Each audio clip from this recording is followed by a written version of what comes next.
Kalau kan beliau menyampaikan efisiensi itu mengefisiensikan yang berlebihan. Nah kalau di Angkatan Darat ya sudah efisien selama ini, gitu ya. Kami tidak punya studi banding, kami tidak punya ini.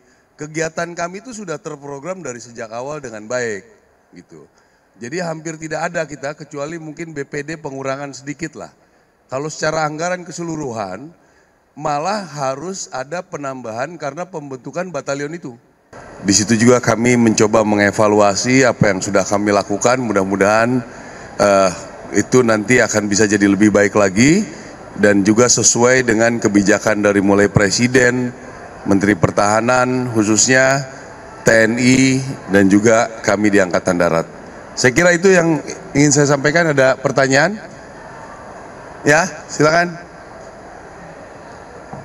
Perkenalkan, saya Konita dari Metro TV. Saya mau bertanya terkait kemarin setelah Rapim TNI Polri itu kan disebutkan oleh Panglima TNI bahwa dikerahkan nanti Kodam mengelola lahan tidur. Nah, nanti itu pengelolaannya akan seperti apa? Terima kasih ya. Jadi itu kami nanti memaksimalkan lahan-lahan tidur yang ada. Jadi sebetulnya kita banyak lahan-lahan yang punya PTPN, kehutanan dan lain sebagainya. Sementara ini memang di daerah-daerah tersebut kita perlu ada proses di masalah pengairan. Jadi sementara ini kami sudah, kalau ada di daerah-daerah yang kemungkinan pengairannya baik, kita lakukan pengairan di situ. Kami sudah ada pipanisasi, ada pompa hidram yang kita lakukan yang sudah bisa mengairi sekitar 50-an ribu hektar. Itu kami data lengkap ya. Desa mana sekian hektar kami lengkap datanya. Nah itu nanti di PTPA itu juga nanti kami kerjakan bersama masyarakat ya. Sementara ini kita dalam waktu dekat sebetulnya kita sudah buat ya, ada di Cibenda, Cimas, nanti ada lagi di Purwakarta, di Cianjur, di Puslatpur tuh Lampung, Batu Raja ya. Nanti ada beberapa tempat lagi yang bekerja sama dengan Pupuk Indonesia untuk membuka kebun. Jadi semuanya itu kita kerjakan dengan masyarakat. Tadi di sela-sela Rapim tadi sempat ada pengarahan dari Presiden juga bahwa Presiden sangat fokus tentang masalah pangan ini. Jadi nanti bagaimana hasil itu bisa betul-betul ditampung oleh Bulog dalam hal ini dan juga memastikan harga itu bisa dibeli dengan harga yang baik buat petani, baik buat si pengusaha. Jadi harus berbanding lurus semuanya. Jadi kita sekarang meyakini ya dengan adanya Presiden menyampaikan secara langsung terhadap berapa ribu tadi pendamping pertanian dan juga kepada kami dan juga dari kepolisian. Jadi kami yakin akan ada yang nampung nantinya. Itu. Ya apa? Ada lagi? Dengar juga di Papua katanya kesulitan masalah sayur dan susu. Jadi ya, dari sejak awal sebetulnya Angkatan Darat sudah aktif dalam mendukung makanan bergizi ya. Sudah mendukung. Jadi kami sudah menyiapkan lahan, pembangunan dapur, bagaimana berkoordinasi, mencari data anak sekolah, mencari data ibu hamil, bagaimana mendistribusinya dengan apa yang kami miliki. Itu sudah sekarang tuh kalau tidak salah ada 240-an yang sudah berjalan. Itu hampir di semua titik kami aktif. Termasuk yang di Papua tadi, itu mungkin dominan kita yang kerjakan. Nah,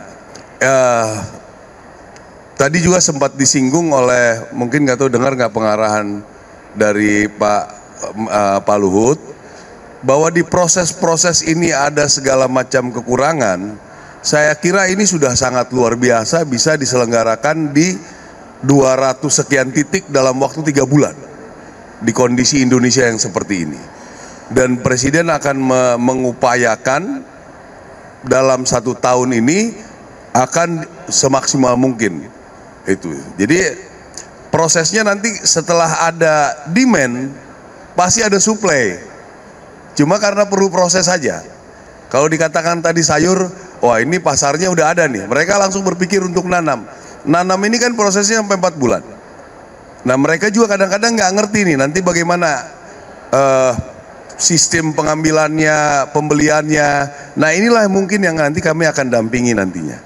Ya, mudah-mudahan nanti tadi pengaruhnya badan bergizi ini, dapur sehat ini, itu akan membuat ekonomi di daerah akan berputar sangat luar biasa.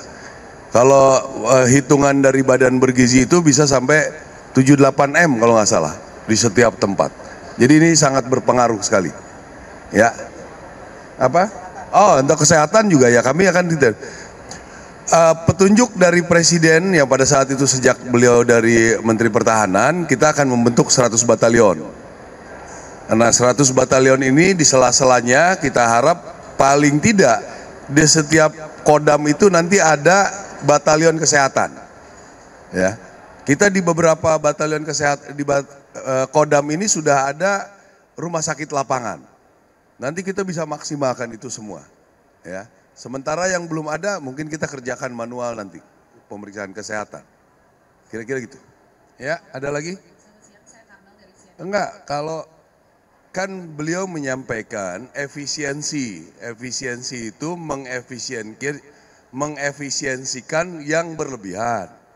Nah, kalau di Angkatan Darat ya sudah efisien selama ini, gitu ya. Kami tidak punya studi banding, kami tidak punya ini. Kegiatan kami itu sudah terprogram dari sejak awal dengan baik, gitu. Jadi hampir tidak ada kita, kecuali mungkin BPD pengurangan sedikit lah. Kalau secara anggaran keseluruhan, malah harus ada penambahan karena pembentukan batalion itu. Ya, jadi kemungkinan besar kita akan segera mulai.